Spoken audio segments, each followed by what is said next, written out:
ನಿಮ್ಮ ಬಳಿ ಬಂದಿರತಕ್ಕಂಥದ್ದು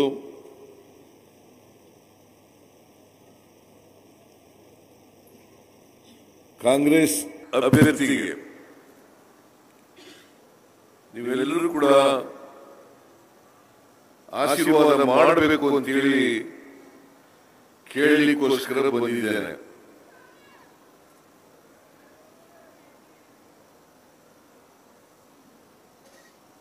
ನಿಮಗೆಲ್ಲ ಗೊತ್ತಿದೆ, ಈ ಚುನಾವಣೆ ಬಹಳ ಮಹತ್ವದ ಚುನಾವಣೆ. ಮುಂದಿನ 5 ವರ್ಷದವರೆಗೆ ಯಾವ ಪಕ್ಷ ಅಧಿಕಾರಕ್ಕೆ ಬಂದರೆ ಈ ದೇಶದ ಬಡವರ, ದಲಿತರ, ಹಿಂದುಳಿದವರ, ಅಲ್ಪಸಂಖ್ಯಾತರ, ಮಹಿಳೆಯರ, ರೈತರ ಹಿತವನ್ನ ಕಾಪಾಡ್ತಾರೆ ಅಂತಕ್ಕಂಥದನ್ನ ತಾವೆಲ್ಲರೂ ಕೂಡ ಅರ್ಥ ಮಾಡ್ಕೊಂಡು ತಮ್ಮ ತೀರ್ಪನ್ನ 7ನೇ ತಾರೀಕು ಕೊಡಬೇಕು. ಯಾಕಂತಂದ್ರೆ ಈ ಚುನಾವಣೆಯ ಮೂಲಕ ಈ ದೇಶದ ಭವಿಷ್ಯವನ್ನ ರೂಪಿಸತಕ್ಕಂಥ ಕೆಲಸವನ್ನ ನೀವು ಮಾಡಬೇಕಾಗುತ್ತದೆ. ಕಳೆದ 10 ವರ್ಷಗಳಿಂದ ನರೇಂದ್ರ ಮೋದಿಯವರ ನೇತೃತ್ವದಲ್ಲಿ ಬಿಜೆಪಿ ಸರ್ಕಾರ ಇದೆ. ಈ 10 ವರ್ಷಗಳಲ್ಲಿ ನರೇಂದ್ರ ಮೋದಿಯವರು ಎಲ್ಲರೂ ಕೂಡ ಒಟ್ಟಿಗೆ ತಗೊಂಡು ಹೋಗ್ತಕ್ಕಂಥ ಕೆಲಸವನ್ನ ಮಾಡಿದ್ದಾರ.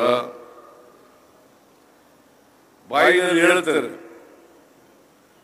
ಸಬ್ಕಾ ಸಾಥ್ ಸಬ್ಕಾ ವಿಕಾಸ್ ಸಬ್ಕಾ ವಿಶ್ವಾಸ್ ಅಂತ ಹೇಳ್ತಾರೆ. ಆದರೆ ಕೃತಿನಲ್ಲಿ ಎಲ್ಲರೂ ಒಟ್ಟಿಗೆ ಕೊಂಡು ಹೋಗ್ತಕ್ಕಂಥ ಕೆಲಸವನ್ನು ಮಾಡಲ್ಲ. ಈಗ ನೋಡಿ, ಕರ್ನಾಟಕದಲ್ಲಿ ಒಬ್ಬರಿಗೆ ಮುಸಲ್ಮಾನರಿಗೆ ಟಿಕೆಟ್ ಕೊಟ್ಟಿಲ್ಲ, ಒಬ್ಬ ಕ್ರಿಶ್ಚಿಯನ್ರಿಗೆ ಟಿಕೆಟ್ ಕೊಟ್ಟಿಲ್ಲ. ಅಷ್ಟೇ ಅಲ್ಲ, ಕುರುಬರಿಗೆ ಒಂದು ಟಿಕೆಟ್ ಕೊಟ್ಟಿಲ್ಲ.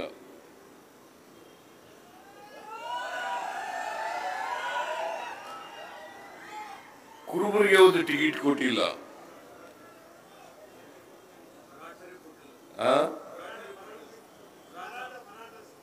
ಮರಾಠದವರಿಗೆ ಒಂದು ಟಿಕೆಟ್ ಕೊಟ್ಟಿಲ್ಲ.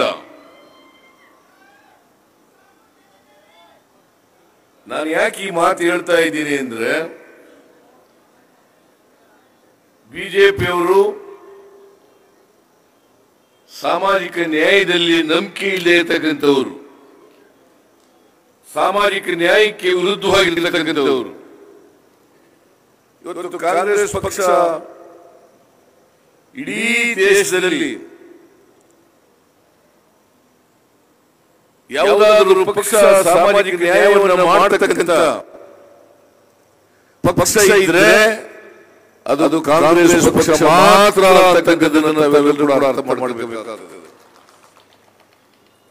6 ಜನ ಹೆಣ್ಮಕ್ಳು ಕೊಟ್ಟಿದ್ದೀವಿ ಸರಿ, 6 ಜನ ಹೆಣ್ಮಕ್ಳಿಗೆ ಟಿಕೆಟ್ ಕೊಟ್ಟಿದ್ದೀವಿ. ಕರ್ನಾಟಕದ ಇತಿಹಾಸದಲ್ಲಿ ಯಾವ ಪಕ್ಷನೂ ಕೂಡ 6 ಜನ ಹೆಣ್ಮಕ್ಳಿಗೆ ಟಿಕೆಟ್ ಕೊಟ್ಟಿರಲಿಲ್ಲ. ಈ ಸಾರಿ 6 ಜನ ಹೆಣ್ಮಕ್ಳಿಗೆ ಟಿಕೆಟ್ ಕೊಟ್ಟಿದ್ದೀವಿ. ಹೀಗೆ ಹಿಂದುಳಿದವರಿಗೆ, ಅಲ್ಪಸಂಖ್ಯಾತರಿಗೆ, ಮರಾಠ ಜನರಿಗೆ ಟಿಕೆಟ್ ಕೊಡ್ತಕ್ಕಂಥ ಪ್ರಯತ್ನವನ್ನು ಮಾಡಿದ್ದೀವಿ. ಕಾರಣ ಯಾಕಪ್ಪ ಅಂತಂದ್ರೆ, ಈ ದೇಶದಲ್ಲಿ 140 ಕೋಟಿ ಜನ ಇದ್ದಾರೆ.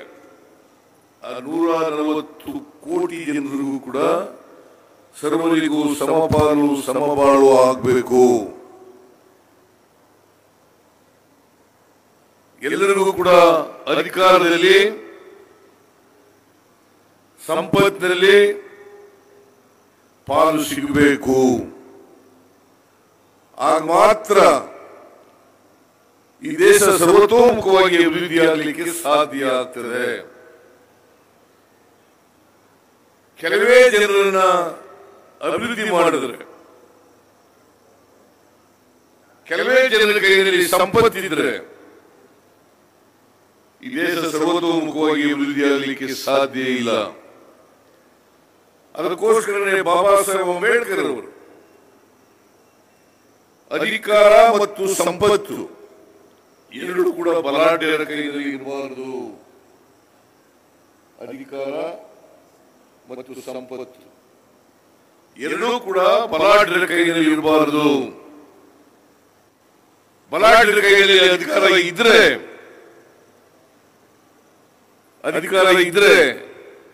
ಶೋಷಣೆ ತಾನಾಗಿ ಆಗ್ತದೆ. ಶೋಷಣೆ ತಪ್ಪಬೇಕಾದ್ರೆ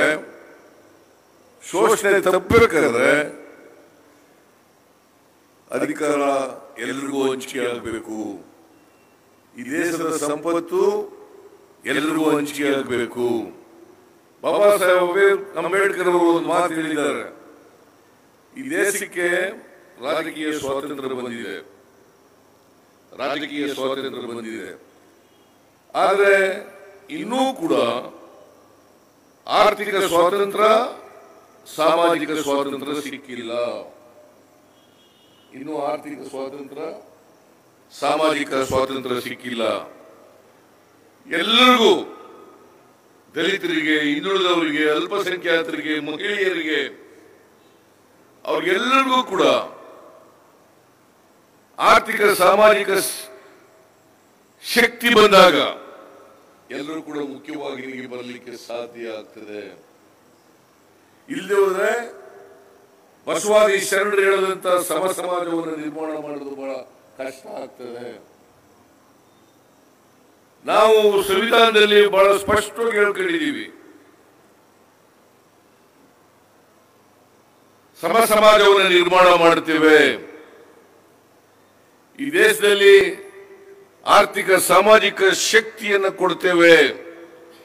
ಇದು ಸಂವಿಧಾನದಲ್ಲಿ ಇರ್ತಕ್ಕಂಥ ವಿಚಾರ. ಇದನ್ನ ಕಾಂಗ್ರೆಸ್ ಪಕ್ಷ ಬದ್ಧತೆಯಿಂದ ಈ ಕಾರ್ಯಕ್ರಮಗಳನ್ನು ಮಾಡತಕ್ಕಂಥ ಪ್ರಯತ್ನವನ್ನು ಮಾಡ್ತಾ ಇದೆ. ಕಾಂಗ್ರೆಸ್ ಪಕ್ಷ ಮಾತ್ರ ಎಲ್ಲರಿಗೂ ನ್ಯಾಯ ಕೊಡ್ತಕ್ಕಂಥ, ಎಲ್ಲರಿಗೂ ಆರ್ಥಿಕ ಸಾಮಾಜಿಕ ಶಕ್ತಿಯನ್ನು ತುಂಬತಕ್ಕಂಥ ಪ್ರಯತ್ನವನ್ನು ಮಾಡಿರ್ತಕ್ಕಂಥದ್ದು. ಹಿಂದೆ ಶ್ರೀಮತಿ ಇಂದಿರಾ ಗಾಂಧಿ ಕಾಲದಲ್ಲಿದ್ದಾಗ ಗರೀಬಿ ಹಟಾವೋ ಘೋಷಣೆಯನ್ನು ಮಾಡಿದ್ರು.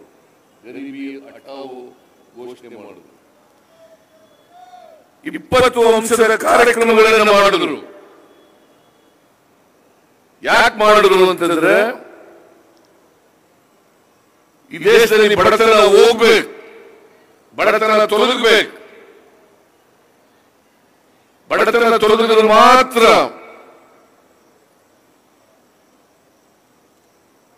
ಸಮಾನತೆಯನ್ನು ಕಾಣಲಿಕ್ಕೆ ಸಾಧ್ಯ ಆಗ್ತದೆ.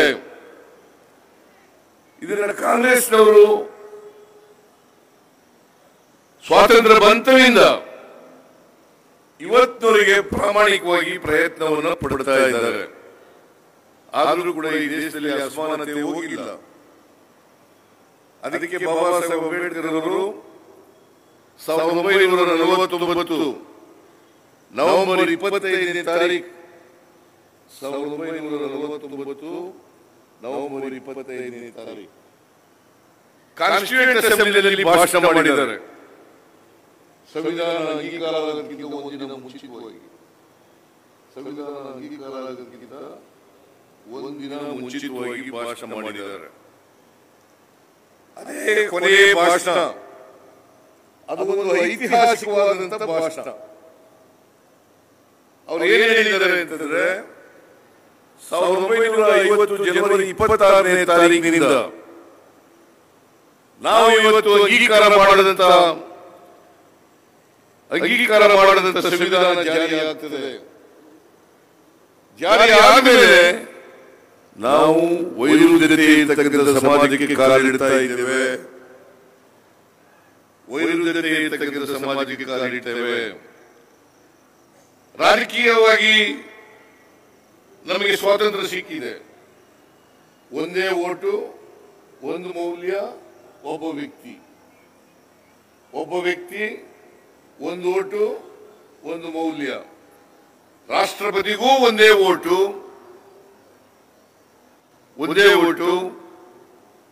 ಬಡವನಿಗೂ ಕೂಡ ಒಂದೇ ಓಟು, ಸಾಮಾನ್ಯ ಜನರಿಗೂ ಕೂಡ ಒಂದೇ ಓಟು. ಅದರ ಬೆಲೆ ಒಂದೇನೆ.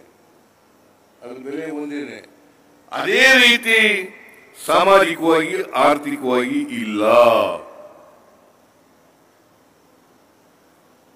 ಸಾಮಾಜಿಕವಾಗಿ ಆರ್ಥಿಕವಾಗಿ ಹೇಗೆ ರಾಜಕೀಯ ಸ್ವಾತಂತ್ರ್ಯ ಸಿಕ್ಕಿದೆ, ಅದೇ ರೀತಿ ಸಿಕ್ಕಿದಾಗ ಮಾತ್ರ ಸಮಾನತೆ ಬರಲಿಕ್ಕೆ ಸಾಧ್ಯ ಆಗ್ತದೆ. ಅಲ್ಲಿ ಹೋದ್ರೆ ಅಸಮಾನತೆ ಹೋಗಲ್ಲ.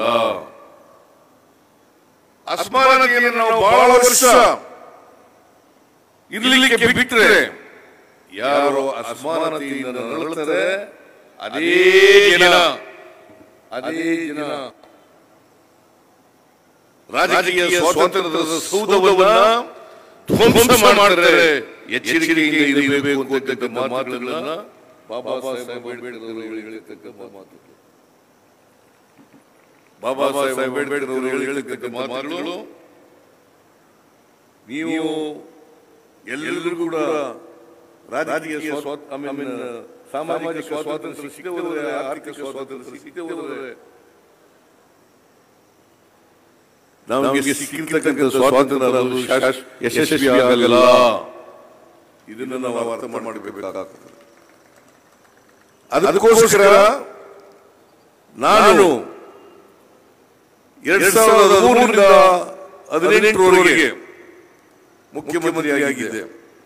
ಆ ಸಂದರ್ಭದಲ್ಲಿ ನಾವು 165 ಭರವಸೆಗಳನ್ನ ಜನರಿಗೆ ಕೊಟ್ಟಿದ್ದು. 165 ಭರವಸೆಗಳಲ್ಲಿ 158 ಭರವಸೆಗಳನ್ನು ಈಡೇರಿಸೋ 158 ಭರವಸೆಗಳನ್ನು ಈಡೇರಿಸೋದ್ರ ಜೊತೆಗೆ 30 ಹೊಸ ಕಾರ್ಯಕ್ರಮಗಳನ್ನು ಮಾಡೋದು. ಅನ್ನಭಾಗ್ಯ, ಕ್ಷೀರಭಾಗ್ಯ, ಕ್ಷೀರಧಾರೆ, ಕೃಷಿ ಭಾಗ್ಯ, ಇಂದಿರಾ ಕ್ಯಾಂಟೀನ್, ವಿದ್ಯಾಸಿರಿ, ಮೈತ್ರಿ, ಮನಸ್ವಿನಿ, ಶುಭಭಾಗ್ಯ, ಶಾದಿ ಭಾಗ್ಯ. ಯಾರು ಮಾಡಿದ್ರು ಇವೆಲ್ಲನೂ? ಯಾರು ಮಾಡಿದ್ರು ಇವೆಲ್ಲನೂ?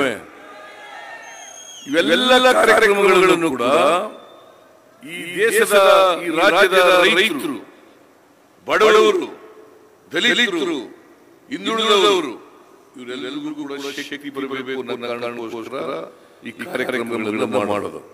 ಇಂದಿರಾ ಕ್ಯಾಂಟೀನ್ ನಾನು ಮಾಡಿದ ಕಾರ್ಯಕ್ರಮನ ಇದನ್ನು 165 ಭರವಸೆಗಳಲ್ಲಿ ಇರಲಿಲ್ಲ.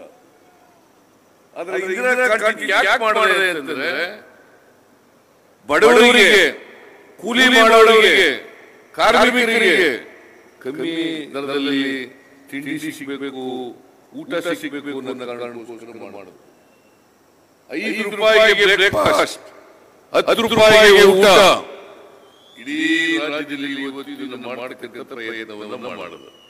ಬಿಜೆಪಿ ಅವರು ಬಂದ ಮೇಲೆ ಇವನ್ನೆಲ್ಲ ನಿಲ್ಲಿಸಲಿಕ್ಕೆ ಹೊರಟಿದ್ರು.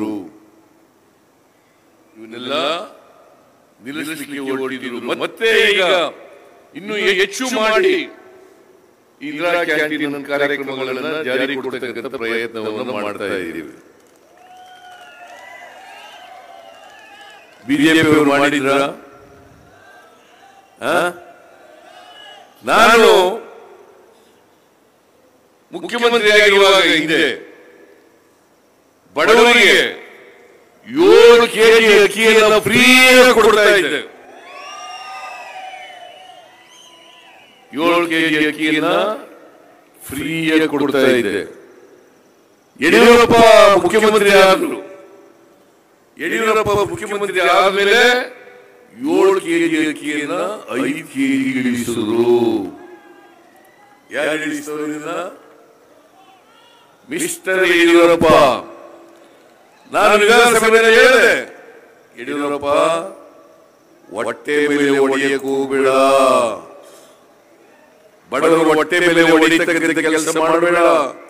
ಯಾಕೆ 7 ಕೆಜಿಯಿಂದ 5 ಕೆಜಿಗೆ ಯಾಕೆ ಇಳಿಸಿದ್ರಿ ನೀವು? ಬಡವರು 3 ಹೊತ್ತು ಊಟ ಮಾಡಬಾರ್ದ?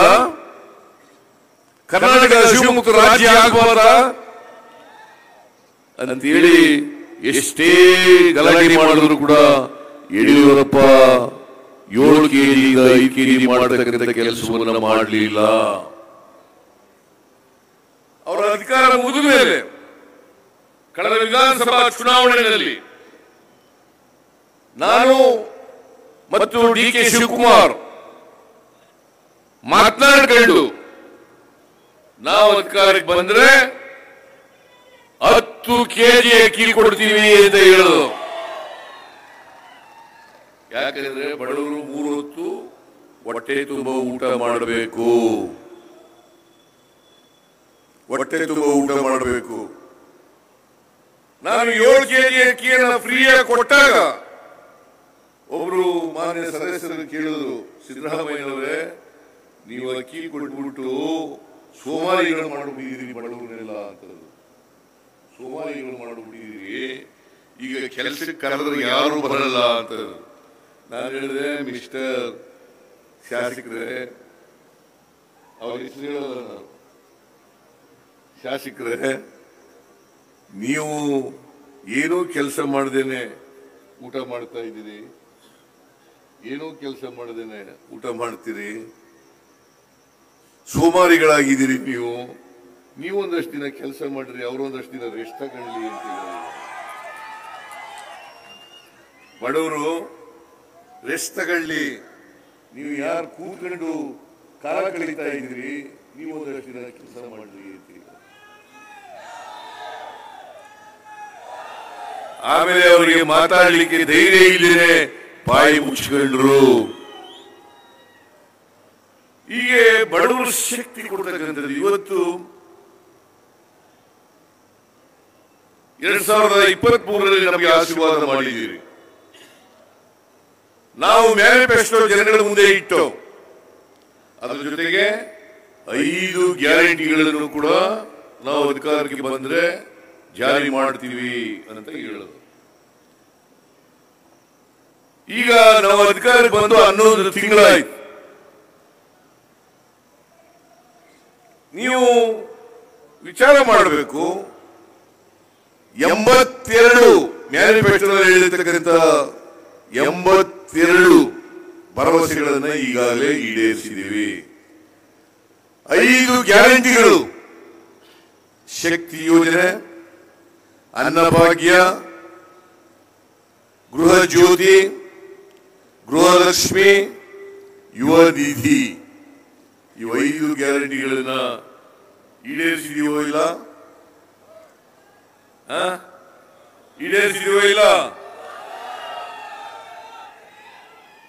ಕೇವಲ ಅಧಿಕಾರಕ್ಕೆ ಬಂದ 8 ತಿಂಗಳಲ್ಲಿ ಎಲ್ಲ ಗ್ಯಾರಂಟಿಗಳನ್ನು ಕೂಡ ಈಡೇರಿಸಿದ್ದೀವಿ. ಇವತ್ತು 195 ಕೋಟಿ ಮಹಿಳೆಯರು ಇಲ್ಲಿವರೆಗೆ ಜೂನ್ 11ರಿಂದ ಇವತ್ತಿನವರೆಗೆ KSRTC ಬಸ್ಗಳಲ್ಲಿ ಫ್ರೀಯಾಗಿ ಪ್ರಯಾಣ ಮಾಡಿದ್ದಾರೆ. 195 ಕೋಟಿ ಮಹಿಳೆಯರು ಫ್ರೀಯಾಗಿ ಟ್ರಾವೆಲ್ ಮಾಡಿದ್ದಾರೆ. ನಾನು ಈ ಕಾರ್ಯಕ್ರಮ ಜಾರಿ ಕೊಟ್ಟ ಮೇಲೆ ವೀರೇಂದ್ರ ಹೆಗ್ಗಡೆಯವರು ಉತ್ತರ ಬರೆದರು ನನಗೆ, ಸಿದ್ದರಾಮಯ್ಯನವರೇ ನೀವು ಶಕ್ತಿ ಯೋಜನೆಯನ್ನು ಜಾರಿ ಮಾಡಿ ಬಹಳ ಒಳ್ಳೆ ಕೆಲಸ ಮಾಡಿದ್ದೀರಿ, ಮಹಿಳೆಯರೆಲ್ಲ ಫ್ರೀಯಾಗಿ ಬಸ್ ತಿರುಗಾಡ್ತಾ ಇದ್ದಾರೆ, ನಮ್ಮ ದೇವಸ್ಥಾನ ಕೂಡ ಜಾಸ್ತಿ ಭಕ್ತಾದಿಗಳು ಬರ್ತಾ ಇದ್ದಾರೆ, ಮತ್ತೆ ದೇವಸ್ಥಾನದ ಆದಾಯ ಕೂಡ ಹೆಚ್ಚಾಗ್ತಾ ಇದೆ. ಇವತ್ತು ಎಲ್ಲ ದೇವಸ್ಥಾನಗಳಲ್ಲಿ ಕೂಡ ಆದಾಯ ಹೆಚ್ಚಾಗ್ತದೆ. ಯಾಕಂತಂದ್ರೆ ಹೆಣ್ಮಕ್ಳು ಫ್ರೀಯಾಗಿ ಎಲ್ಲ ದೇವಸ್ಥಾನಗಳಿಗೂ ಕೂಡ ಹೋಗ್ತಾರೆ, ಅವರ ತವರು ಮನೆಗಳಿಗೆ ಹೋಗ್ತಾರೆ, ಅವರ ಕೆಲಸ ಮಾಡತಕ್ಕಂಥ ಜಾಗಗಳಿಗೆ ಹೋಗ್ತಾರೆ, ಅವರ ಸ್ನೇಹಿತರ ಮನೆಗಳಿಗೆ ಹೋಗ್ತಾರೆ, ನೆಂಟರ ಮನೆಗೆ ಹೋಗ್ತಾರೆ. ಅದಕ್ಕೆ ನಾನು ಮೊನ್ನೆ ಅರಸೀಕೆರೆಯಲ್ಲಿದ್ದೆ. ಒಬ್ಬ ಹೆಣ್ಮಗಳು ಬಂದು ಹೂನಾರ ತಗೊಂಡು, ಆ ಹೂನಾರ ಏನಪ್ಪಾ ಅಂತಂದ್ರೆ ಟಿಕೆಟ್ ತಗೊಂಡಿರ್ತಾರಲ್ಲ, ಟಿಕೆಟ್ ತಗೊಂಡಿರ್ತಾರಲ್ಲ, ಟಿಕೆಟ್ ಅಮ್ಮ ಎಲ್ಲೆಲ್ಲಿ ಹೋಗಿದ್ದಾರೆ, ಎಷ್ಟು ಟಿಕೆಟ್ ತಗೊಂಡಿದ್ದಾರೆ, ಎಷ್ಟು ಸಾರಿ ಪ್ರಯಾಣ ಮಾಡಿದ್ದಾರೆ ಫ್ರೀಯಾಗಿ, ಅಷ್ಟು ಟಿಕೆಟ್ಗಳನ್ನ ಹಾರ ಮಾಡಿ ನನಗೂ ಹೂನಾರ ಹಾಕಿದ್ರು. ನಾನು ಯಾಕೆ ಮಾತು ಹೇಳ್ತಾ ಇದ್ದೀನಿ ಅಂತಂದ್ರೆ, ಇವತ್ತು ಹೆಣ್ಣುಮಕ್ಕಳು ಫ್ರೀಯಾಗಿ ಎಲ್ಲ ಕಡೆ ಓಡಾಡತಕ್ಕಂಥ ಪ್ರೇಕ್ಷಣೀಯ ಸ್ಥಳಗಳಿಗೆ ಹೋಗ್ತಕ್ಕಂಥ ಪ್ರಯತ್ನ ಆಗ್ತಾ ಇದೆ. ಇದನ್ನ ಹೆಣ್ಣು ಮಕ್ಕಳಿಗೆ ಆರ್ಥಿಕವಾಗಿ ಶಕ್ತಿ ತುಂಬತಕ್ಕಂಥ ಕೆಲಸವನ್ನು ಮಾಡೋದು. ಅವರು ಟಿಕೆಟ್ ತಗೋಬೇಕಾಗಿತ್ತಲ್ಲ, ಆ ದುಡ್ಡೆಲ್ಲ ಅವರಿಗೆ ಉಳಿತಾಯ ಆಗ್ತಾ ಇದೆ. ಹೌದಲ್ಲ? ಅನ್ನಭಾಗ್ಯ ಕಾರ್ಯಕ್ರಮ ಜುಲೈ ತಿಂಗಳಲ್ಲಿ ಇದನ್ನ ಜಾರಿ ಕೊಟ್ಟು 5 kg ಅಕ್ಕಿ ಕೊಡ್ತೀವಿ ಅಂತ ಹೇಳಿದ್ದು. ನಾವು 5 kg ಅಕ್ಕಿಯನ್ನು ಫುಡ್ ಕಾರ್ಪೊರೇಷನ್ ಆಫ್ ಇಂಡಿಯಾದಿಂದ ಕೇಳಿದವು. ಫುಡ್ ಕಾರ್ಪೊರೇಷನ್ ಇಂಡಿಯಾದ ಮ್ಯಾನೇಜರ್ ಕರೆದು ಕೇಳಿದೆ ನಾನು, ಏನ್ರಿ ನಮ್ಗೆ ಅಕ್ಕಿ ಕೊಡಕ್ ಆಗ್ತದ ಅಂತ. ಕೊಡ್ತೀವಿ ಅಂತ ಹೇಳಿದ್ರು, ಲೆಟರು ಕೂಡ ಕೊಟ್ಟರು, ಕೊಡ್ತೀವಿ ಅಕ್ಕಿ ಕೊಡ್ತೀವಿ, ನಮ್ಮ ಹತ್ರ ದಾಸ್ತಾನ್ ಇದೆ, ಕೊಡ್ತೀವಿ ಅಂತ ಹೇಳಿದ್ರು. ಅದು 3ನೇ ದಿನಕ್ಕೆ ಮತ್ತೆ ಪತ್ರ ಬರೆದ್ರು, ಅಕ್ಕಿ ಕೊಡಕ್ಕಾಗಲ್ಲ. ನಾನು ಕರೆದು ಕೇಳಿದೆ, ಯಾಕ್ರಿ ಒಪ್ಕೊಂಡ್ರಲ್ಲಪ್ಪ, ನಾವೇನು ಪುಕ್ಕಟೆ ಕೇಳ್ತಾ ಇಲ್ಲ, ದುಡ್ಡು ಕೊಟ್ಬಿಟ್ಟು ಕೇಳ್ತಾ ಇದ್ದೀವಿ, ದುಡ್ಡು ಕೊಟ್ಬಿಟ್ಟು ತಗೋತಾ ಇದ್ದೀವಿ, ಕೊಡ್ರಿ ಅಕ್ಕಿನ ಅಂತ ಹೇಳಿದಾಗ, ಇಲ್ಲ ಸರ್, ಮೇಲ್ಗಡೆಯಿಂದ ನಮ್ಗೆ ಆದೇಶ ಬಂದ್ಬಿಟ್ಟದೆ, ಅಕ್ಕಿ ಕೊಡಲ್ಲ. ಯಾರು ಮೇಲ್ಗಡೆಯಿಂದ ಆದೇಶ ಕೊಟ್ಟಿರೋರು? ಯಾರು? ನರೇಂದ್ರ ಮೋದಿ. ಬಡವರಿಗೆ ಅಕ್ಕಿ ಕೊಡ್ತೀವಿ, 5 kg ಅಕ್ಕಿ ಕೊಡ್ತೀವಿ ಅಂತಂದ್ರೆ ಕಲ್ಲಾಕಲ್ಲ ಇವರು, ಬಡವ ಹೊಟ್ಟೆ ಮೇಲೆ ಹೊಡಲ್ಲ. ಇವ್ರಿಗೆ ಏನಾದ್ರು ನಾಚಿಕೆ, ಮಾನ, ಮರ್ಯಾದೆ ಏನಾದ್ರು ಇದೆಯಾ ಅಂತಕ್ಕಂಥ ಪ್ರಶ್ನೆಯನ್ನ ಇವತ್ತು ನೀವು ಕೇಳಬೇಕಾಗ್ತದೆ. ಇದು ಬಡವರ ವಿರೋಧಿ ಕ್ರಮ ಅಲ್ಲ,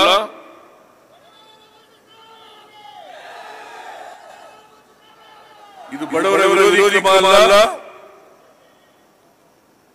ನಾವು ಕ್ಯಾಬಿನೆಟ್ ಇಲ್ಲಿ ಈಶ್ವರ್ ಖಂಡ್ರೆ ಇದ್ದಾರೆ, ಕ್ಯಾಬಿನೆಟ್ ತೀರ್ಮಾನ ಮಾಡೋದು.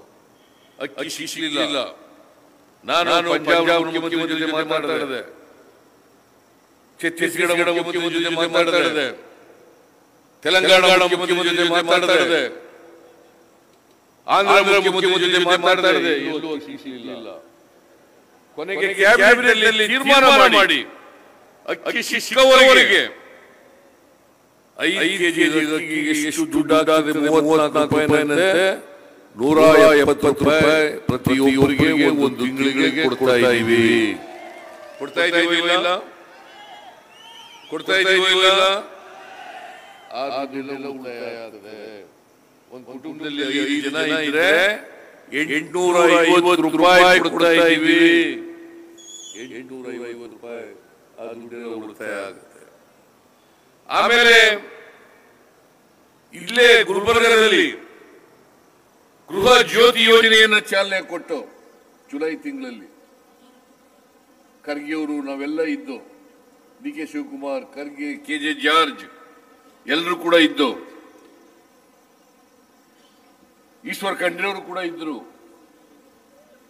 ನೀವು ಇದ್ರಿ, ನಮ್ಮ ಚಂದ್ರಶೇಖರ್ ಪಾಟೀಲ್ ಅವರು ಕೂಡ ಇದ್ರು. ಎಲ್ಲ 200 ಯೂನಿಟ್ ಒಳಗಡೆ ಬಳಸತಕ್ಕಂಥ ಎಲ್ಲರಿಗೂ ಫ್ರೀ. ಬಿಲ್ ಕಟ್ಟಾಗಿಲ್ಲ, ಬಿಲ್ ಕಟ್ಟಾಗಿಲ್ಲ. ಆ ದುಡ್ಡು ಸುಮಾರು 1,000ಕ್ಕಿಂತ ಹೆಚ್ಚಾಗಿ ಉಳಿತಾಯ ಆಗ್ತಾ ಇದೆ. 1,000ಕ್ಕಿಂತ ಹೆಚ್ಚಾಗಿ ಉಳಿತಾಯ ಆಗ್ತಾ ಇದೆ. ಗೃಹಲಕ್ಷ್ಮಿ ಯೋಜನೆಯನ್ನು ಜಾರಿ ಕೊಟ್ಟು ಅದು ಮೈಸೂರಿನಲ್ಲಿ ಚಾಲನೆ ಕೊಟ್ಟು ಆಗಸ್ಟ್ ತಿಂಗಳಿಂದ ಜಾರಿಗೆ ಬಂತು. ಆಗಸ್ಟ್ ತಿಂಗಳಿಂದ ಪ್ರತಿ ಮನೆ ಯಜಮಾನಿಗೆ 2,000 ರೂಪಾಯಿ ತಿಂಗಳಿಗೆ ಕ್ಯಾಶ್, 2,000 ರೂಪಾಯಿ ಅವರ ಅಕೌಂಟಿಗೆ 2,000 ರೂಪಾಯಿ ಕೊಡ್ತಕ್ಕಂಥ ತೀರ್ಮಾನವನ್ನು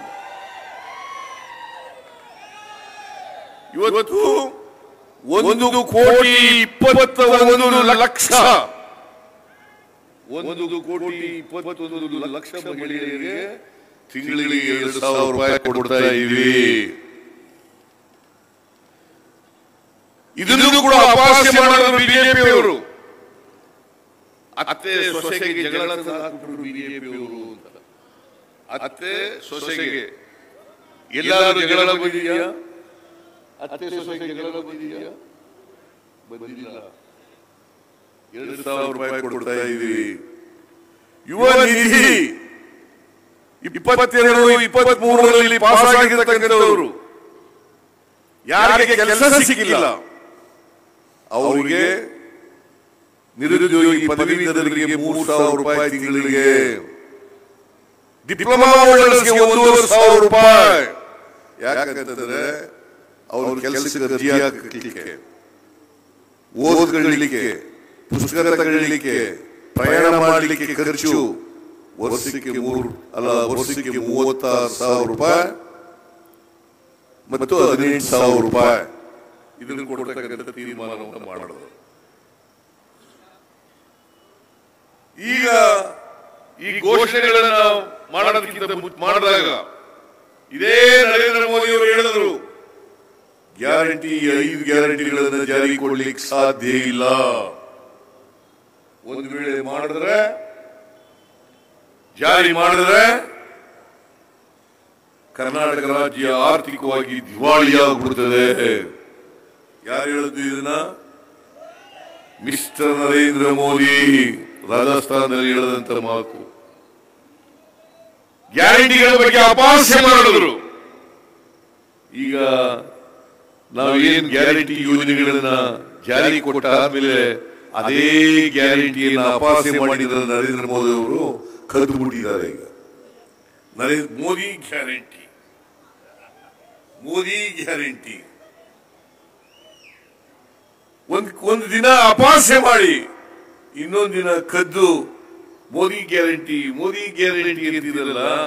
ನಾಚಿಕೆ ಆಗಲ್ಲ ನರೇಂದ್ರ ಮೋದಿ ಅವರಿಗೆ? ನಿಮಗೆ ನಾಚಿಕೆ ಆಗಲ್ಲ? ಬಿಜೆಪಿಯವರು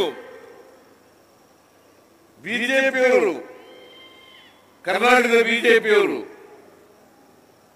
ಗ್ಯಾರಂಟಿ ಯೋಜನೆಗಳನ್ನೆಲ್ಲ ಕೊಟ್ಟುಬಿಟ್ಟು ಖಜಾನೆ ಖಾಲಿಯಾಗ್ಬಿಡ್ತು. ಅಭಿವೃದ್ಧಿ ಕೆಲಸಗಳೆಲ್ಲ ನಿಂತು ಹೋಗ್ಬಿಟ್ಟಿದ್ದಾವೆ.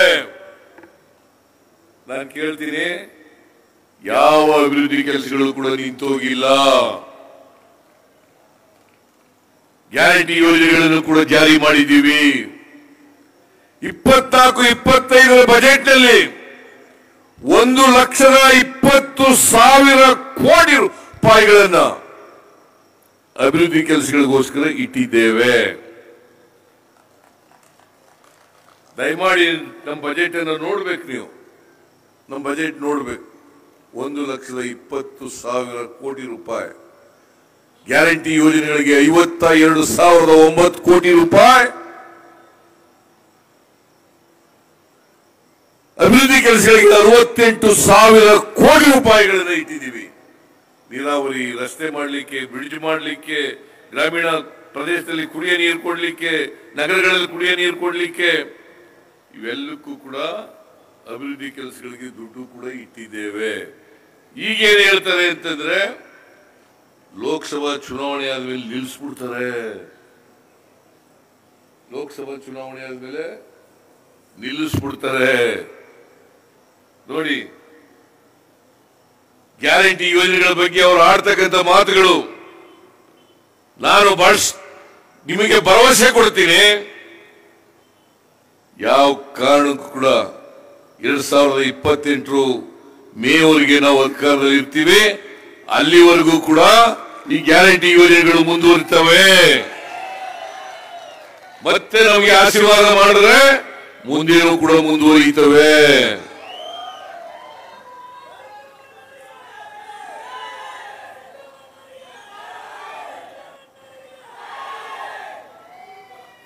ನಾವು ನುಡಿದಂತೆ ನಡೆದಿದ್ದೀವಿ.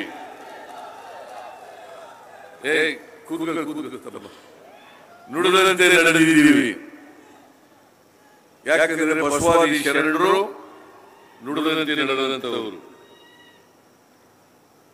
ಅವರ ಆದರ್ಶಗಳಲ್ಲಿ ನಂಬಿಕೆ ಇಟ್ಟಿರ್ತಕ್ಕಂಥದ್ದು ಕಾಂಗ್ರೆಸ್ ಸರ್ಕಾರ.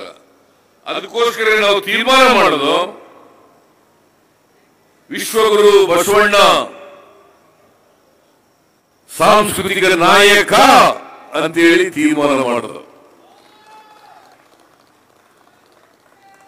ಸಾಂಸ್ಕೃತಿಕ ನಾಯಕ ಯಡಿಯೂರಪ್ಪ ಮಾಡಿದ್ರ, ಬಸವರಾಜ ಬೊಮ್ಮಾಯಿ ಮಾಡಿದ್ರ, ಯಾರು ಇವರು ಜಗದೀಶ್ ಶೆಟ್ಟರ್ ಮಾಡಿದ್ರ, ಬಿಜೆಪಿ ಯಾವಾಗಲೂ ಮಾಡಿದ್ರ ಇದನ್ನ. ಬಸವ ಕಲ್ಯಾಣದಲ್ಲಿ ಇವತ್ತು ಅನುಭವ ಮಂಟಪ ಅದನ್ನ ಪುನರುಜ್ಜೀವನಗೊಳಿಸಲಿಕ್ಕೆ ಕ್ರಮ ತಗೊಂಡವರು ಯಾರು?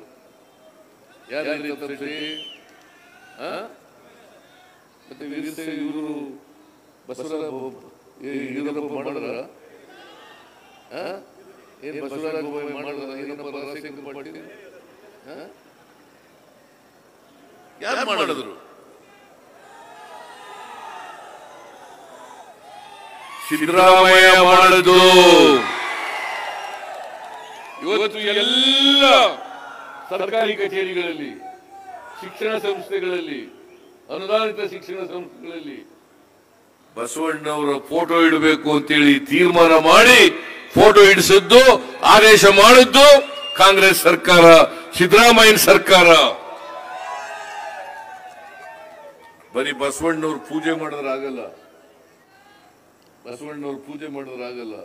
ಬಸವಣ್ಣ ಏನ್ ಹೇಳಿದ್ರು ಅದರಂತೆ ನಡೆದಾಗ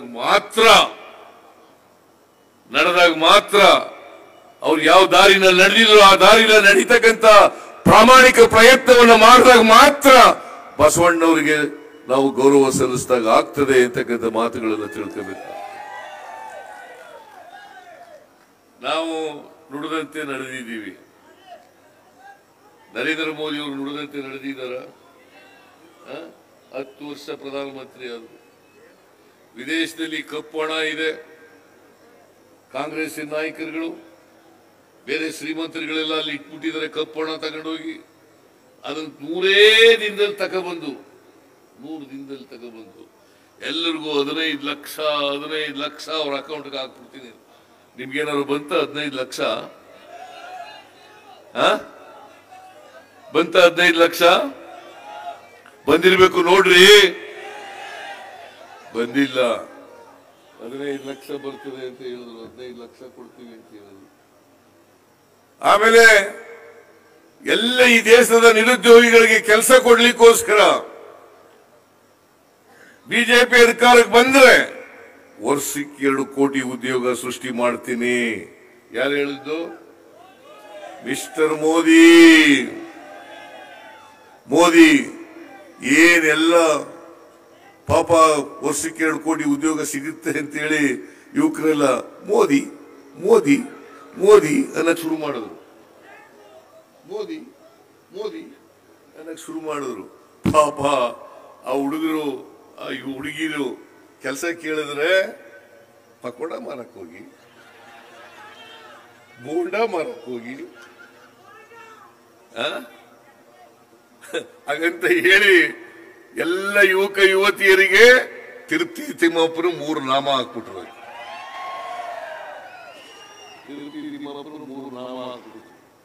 ಮತ್ತೆ ಇನ್ನ ಅವ್ರಿಗೆ ಓಟ್ ಹಾಕ್ತೀರಾ?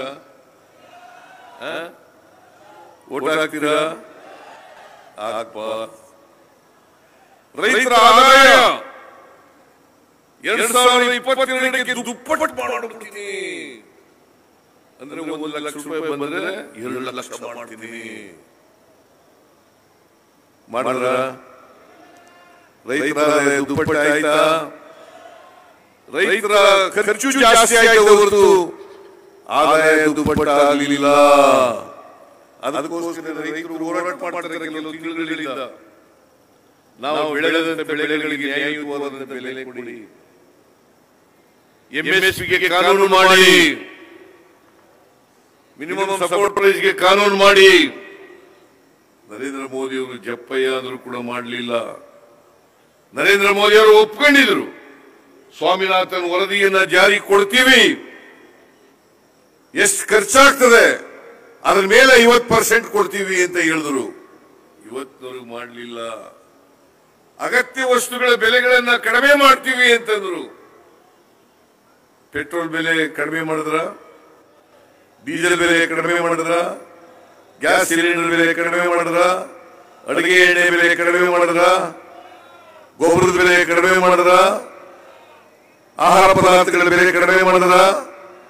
ಮಾಡಲಿಲ್ಲ. ಮತ್ತೆ ಯಾಕೆ ಹೇಳಿದ್ರಿ ನರೇಂದ್ರ ಮೋದಿಜಿ? ಯಾಕೆ ಹೇಳಿದ್ರಿ? ಅವರು ಹೇಳಿದಂತ ಒಂದು ಭರವಸೆಯನ್ನು ಕೂಡ ಈಡೇರಿಸಲಿಲ್ಲ. 10 ವರ್ಷ ಪ್ರಧಾನಮಂತ್ರಿ ಆಗಿದ್ರು. 10 ವರ್ಷ. ನೀವ್ ಹೇಳಿ, ಈಗ ನರೇಂದ್ರ ಮೋದಿ ಅವ್ರಿಗೆ ಓಟ್ ಹಾಕ್ಬೇಕಾ ಇಲ್ಲ ಕಾಂಗ್ರೆಸ್ ಓಟ್ ಹಾಕ್ಬೇಕಾ?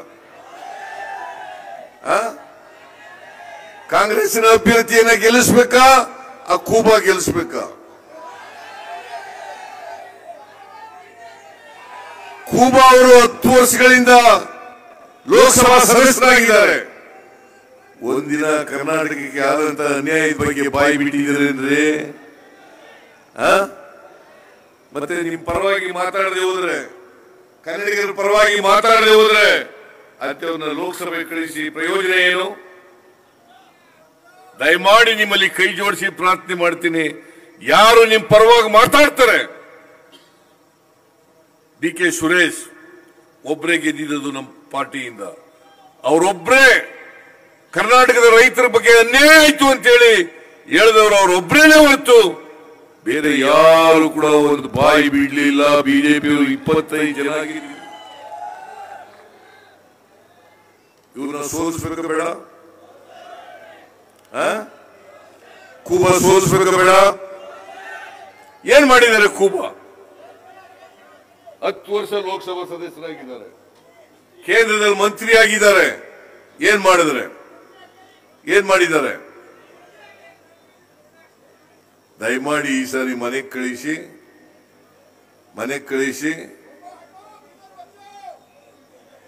ಕಳಿಸಿ ಕಾಂಗ್ರೆಸ್ ಅಭ್ಯರ್ಥಿಯನ್ನ ಗೆಲ್ಲಿಸಬೇಕು.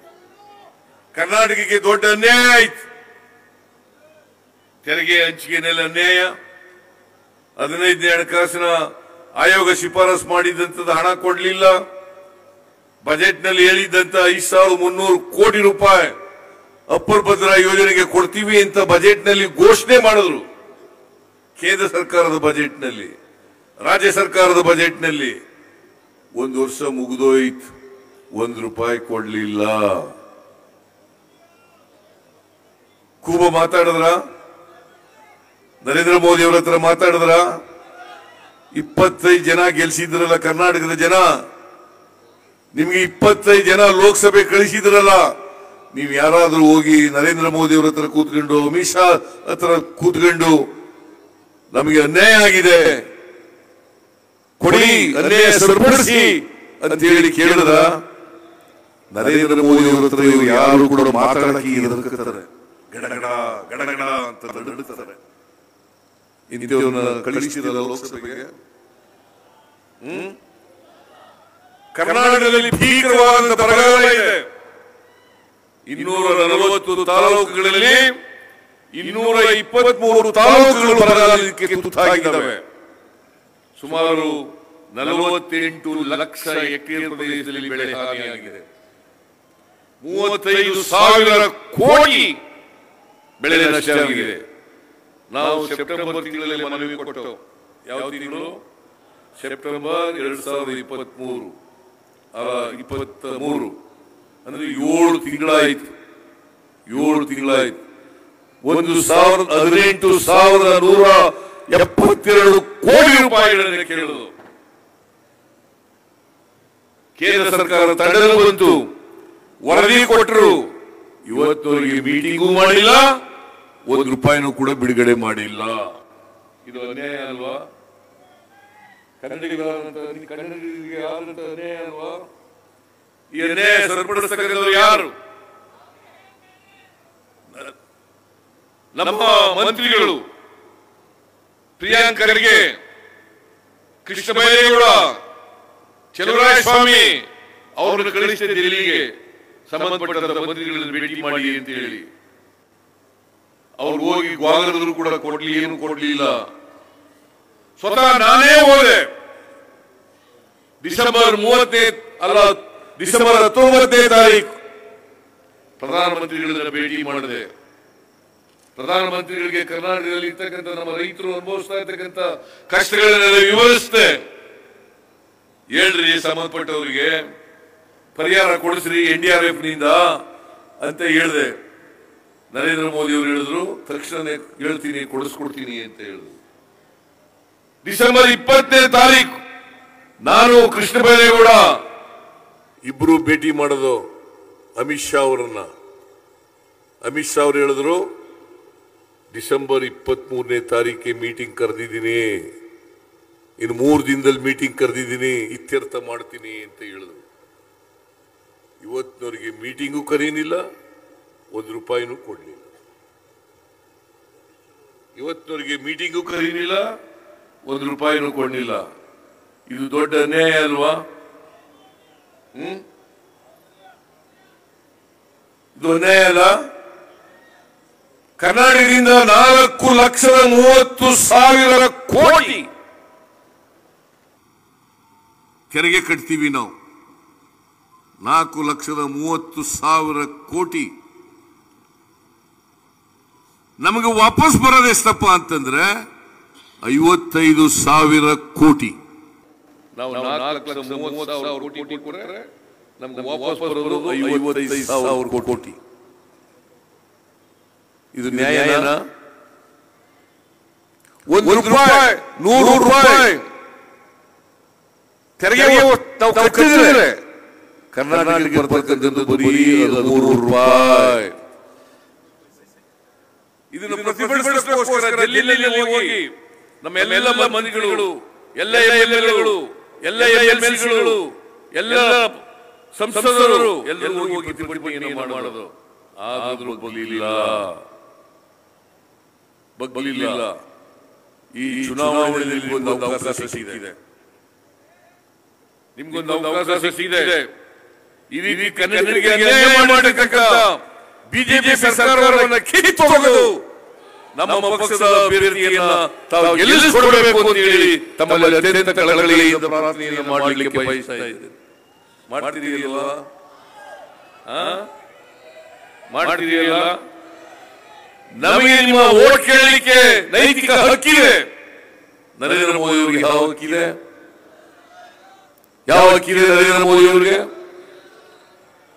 ಇವರಿಗೆ ನಾಚಿಕೆ ಆಗಲ್ಲ? ನರೇಂದ್ರ ಮೋದಿ ಅವರಿಗೆ ಕರ್ನಾಟಕ ಜ್ಞಾಪಕ ಆಗದೆ ಯಾವಾಗ ಗೊತ್ತಾ? ಚುನಾವಣಾ ಸಂದರ್ಭದಲ್ಲಿ ಮಾತ್ರ. ಪ್ರವಾಹ ಬಂದಿದ್ರ 2019ರಲ್ಲಿ ಭೀಕರವಾದ ಪ್ರವಾಹ.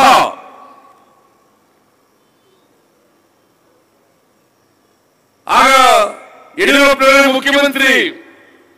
ಆಗ ನರೇಂದ್ರ ಮೋದಿ ಅವರು ಕರ್ನಾಟಕಕ್ಕೆ ಬರಲಿಲ್ಲ. ಇವತ್ತು ಭೀಕರವಾದಂತ ಬರಗಾಲ. ಕನ್ನಡಿಗರ ಕಷ್ಟ ಸುಖ ಏನು, ಕರ್ನಾಟಕದ ಜನರ ಕಷ್ಟ ಸುಖ ಏನು ಅಂತ ಕೇಳಲಿಲ್ಲ. ಇವತ್ತು ವೋಟ್ ಕೇಳಕ್ಕೋಸ್ಕರ ಬಂದಿರ್ತಾರೆ ಇಲ್ಲಿಗೆ ಕರ್ನಾಟಕಕ್ಕೆ. ಯಾವ ಮುಖದಲ್ಲಿ ವೋಟ್ ಕೇಳ್ತಾರೆ ಇವರು? ಹೇಳಿ ನೋಡೋಣ. ನಾವು ಸತ್ಯವನ್ನು ಜನರ ಮುಂದೆ ಹೇಳ್ತಾ ಇದ್ದೀವಿ. ನೀವು ನಮ್ಮ ಕಾರ್ಯಕರ್ತರು ಸತ್ಯವನ್ನು ಜನರಿಗೆ ತಿಳಿಸತಕ್ಕಂಥ ಕೆಲಸವನ್ನು ಮಾಡಬೇಕು. ಬಿಜೆಪಿಯವರು ಬರೀ ಸುಳ್ಳು ಹೇಳ್ತಾರೆ. ಸ್ವತಂತ್ರ ಭಾರತದಲ್ಲಿ ಇಷ್ಟೊಂದು ಸುಳ್ಳು ಹೇಳ್ತಕ್ಕಂಥ ಪ್ರಧಾನಮಂತ್ರಿ ಇಲ್ಲಿವರೆಗೆ ಯಾರು ಬಂದಿರಲಿಲ್ಲ. ಬರೀ ಸುಳ್ಳು. ಯಾಕಂದ್ರೆ ಬಿಜೆಪಿ ಇದೆಯಲ್ಲ ಒಂಥರ ಫ್ಯಾಕ್ಟರಿ, ಸುಳ್ಳು ತಯಾರು ಮಾಡೋ ಫ್ಯಾಕ್ಟರಿ. ಅದು ಸುಳ್ಳು ತಯಾರು ಮಾಡೋ ಫ್ಯಾಕ್ಟರಿ. ಸುಳ್ಳೇ ಅವ್ರ ಮನೆ ದೇವರು. ಸುಳ್ಳೇ ಅವ್ರ ಮನೆ ದೇವರು. ಬೀದರ್ನಲ್ಲಿ ಅನೇಕ ಜನ ಹಿಂದುಳಿದ ಜನ ಇದ್ದಾರೆ, ದಲಿತರಿದ್ದಾರೆ, ಅಲ್ಪಸಂಖ್ಯಾತರಿದ್ದಾರೆ, ಮಹಿಳೆಯರಿದ್ದಾರೆ. ಇವರಿಗೆಲ್ಲ ನ್ಯಾಯ ಕೊಡಬೇಕು ಬೇಡ? ಅದಕ್ಕೋಸ್ಕರ ಕೇಂದ್ರ ಸರ್ಕಾರ ಈ ಸಾರಿ ಎಐಸಿಸಿ ಅಖಿಲ ಭಾರತ ಕಾಂಗ್ರೆಸ್ ಪಕ್ಷ ನಾವು ಇಲ್ಲಿ 5 ಗ್ಯಾರಂಟಿಗಳನ್ನ ಜಾರಿ ಕೊಟ್ಟ ಮೇಲೆ ಅವರು ಕೂಡ 25 ಗ್ಯಾರಂಟಿಗಳನ್ನ ಮಾಡ್ತೀವಿ ಅಂತ ಹೇಳಿದ್ದಾರೆ. 25 ಗ್ಯಾರಂಟಿಗಳು, ಅದರಲ್ಲಿ 5 ಗ್ಯಾರಂಟಿಗಳಿಗೆ ರಾಹುಲ್ ಗಾಂಧಿ ಅವರು, ಮಲ್ಲಿಕಾರ್ಜುನ ಖರ್ಗೆ ಅವರು ಸಹಿ ಮಾಡಿದ್ದಾರೆ. 5 ಗ್ಯಾರಂಟಿಗಳಿಗೆ 1 ಲಕ್ಷ ವೇತನ ಯಾರಿಗೆ? ನಿರುದ್ಯೋಗಿ ಯುವಕರಿಗೆ. ಸಾಲ ಮನ್ನಾ, ಜಾತಿ ಗಣತಿ, ಪ್ರತಿ ಬಡ ಕುಟುಂಬದ ಮಹಿಳೆಗೆ 1 ಲಕ್ಷ ರೂಪಾಯಿ, ನರೇಗಾದಲ್ಲಿ 1 ದಿನಕ್ಕೆ 400 ರೂಪಾಯಿ. ಎಲ್ಲ ನ್ಯಾಯಗಳನ್ನ ಇವತ್ತು ಘೋಷಣೆ ಮಾಡಿ ಸಹಿ ಮಾಡಿದ್ದಾರೆ. ನಾನು ಕೂಡ ಕರ್ನಾಟಕದಲ್ಲಿ ನಾನು ಡಿ.ಕೆ. ಶಿವಕುಮಾರ್ ಗ್ಯಾರಂಟಿಗಳಿಗೆ ಚೆಕ್ಗೆ ಸಹಿ ಹಾಕಿದ್ದು, ಮನೆ ಮನೆಗೆ ಹಂಚಿದ್ದು ಇವತ್ತು ನಾವು ಜಾರಿ ಮಾಡಿದ್ದೀವಿ. ಅದಕ್ಕೆ ಈ ರಾಜ್ಯದ ಜನ ನಮ್ಮ ಮೇಲೆ ವಿಶ್ವಾಸ ಇಟ್ಟಿರ್ತಕ್ಕಂಥದ್ದು, ನಂಬಿಕೆ ಇಟ್ಕೊಂಡಿರ್ತಕ್ಕಂಥದ್ದು. ಕೇಂದ್ರದಲ್ಲಿ ಕಾಂಗ್ರೆಸ್ ಪಕ್ಷ ಅಧಿಕಾರಕ್ಕೆ ಬಂದ್ರೆ ಮತ್ತೆ 5 ಗ್ಯಾರಂಟಿಗಳನ್ನು ಕೂಡ ಜಾರಿ ಮಾಡತಕ್ಕಂಥ ಕೆಲಸವನ್ನು ಮಾಡ್ತದೆ. ನರೇಂದ್ರ ಮೋದಿ ಅವರು ಸುಳ್ಳು ಹೇಳ್ತಾರೆ ಹೊರತು ಬಡವರು, ದಲಿತರು ಅವ್ರಿಗೆ ಯಾರಿಗೂ ಕೂಡ ಸಹಾಯ ಮಾಡಲ್ಲ. ಅದ್ರ ಜೊತೆಗೆ ಇವತ್ತು ನಮ್ಮ ಸಂವಿಧಾನ ಮತ್ತು ಪ್ರಜಾಸತ್ತೆ ಎರಡೂ ಕೂಡ ಅಪಾಯದಲ್ಲಿದ್ದಾವೆ. ಸಂವಿಧಾನ ಉಳಿದ್ರೆ ನಾವೆಲ್ಲ ಉಳಿತೀವಿ. ಎಲ್ಲ ಹಿಂದುಳಿದವರು, ದಲಿತರು, ಅಲ್ಪಸಂಖ್ಯಾತರು, ಬಡವರು ಅವರೆಲ್ಲರೂ ಉಳಿಬೇಕಾದ್ರೆ ಸಂವಿಧಾನ ಉಳಿಬೇಕು. ಯಾಕಂತಂದ್ರೆ ನಮ್ಮ ಸಂವಿಧಾನದಲ್ಲಿ ಎಲ್ರಿಗೂ ಸಮಾನ ಅವಕಾಶಗಳನ್ನು ಒದಗಿಸ್ಕೊಟ್ಟಿದ್ದಾರೆ. ಅದಕ್ಕೋಸ್ಕರ ಸಂವಿಧಾನ ರಕ್ಷಣೆ ಮಾಡಲೇಬೇಕು. ಬಿಜೆಪಿಯವರು ಹೇಗಾದ್ರೂ ಮಾಡಿ ಸಂವಿಧಾನವನ್ನು ಬದಲಾವಣೆ ಮಾಡಬೇಕು ಅಂತ ಕುತಂತ್ರವನ್ನು ಮಾಡ್ತಾ ಇದ್ದಾರೆ. ಪ್ರಜಾಸತ್ತೆಯನ್ನು ಬದಲಾವಣೆ ಮಾಡಿ ಸರ್ವಾಧಿಕಾರವನ್ನು ತರಬೇಕು ಅಂತ ಪ್ರಯತ್ನವನ್ನು ಮಾಡ್ತಾ ಇದ್ದಾರೆ. ನಾನು ಹೇಳಿದೆ, ಏನಾದ್ರು ಸಂವಿಧಾನ ಮುಟ್ಟಿದ್ರೆ ಈ ದೇಶದಲ್ಲಿ ರಕ್ತ ಕ್ರಾಂತಿ ಆಗ್ತದೆ ಅಂತಕ್ಕಂಥ ಮಾತುಗಳನ್ನು ಹೇಳಿದೆ.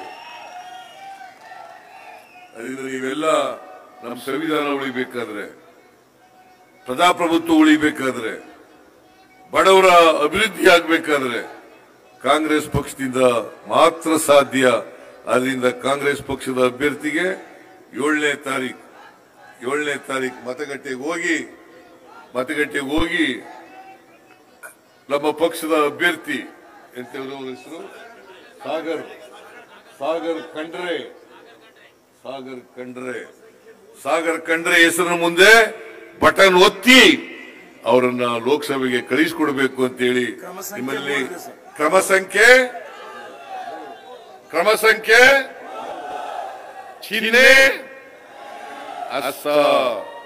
ಅವರಿಗೆ ಗೆಲ್ಲಿಸಿಕೊಡ್ಬೇಕು ಅಂತ ಹೇಳಿ ನಿಮ್ಮಲ್ಲಿ ಅತ್ಯಂತ ಕಳಕಳಿಯಿಂದ ಪ್ರಾರ್ಥನೆ ಮಾಡಿ ನನ್ನ ಮಾತನ್ನು ಮುಗಿಸ್ತೇನೆ. ಜೈ ಹಿಂದ್, ಜೈ ಕರ್ನಾಟಕ, ಜೈ ಕಾಂಗ್ರೆಸ್.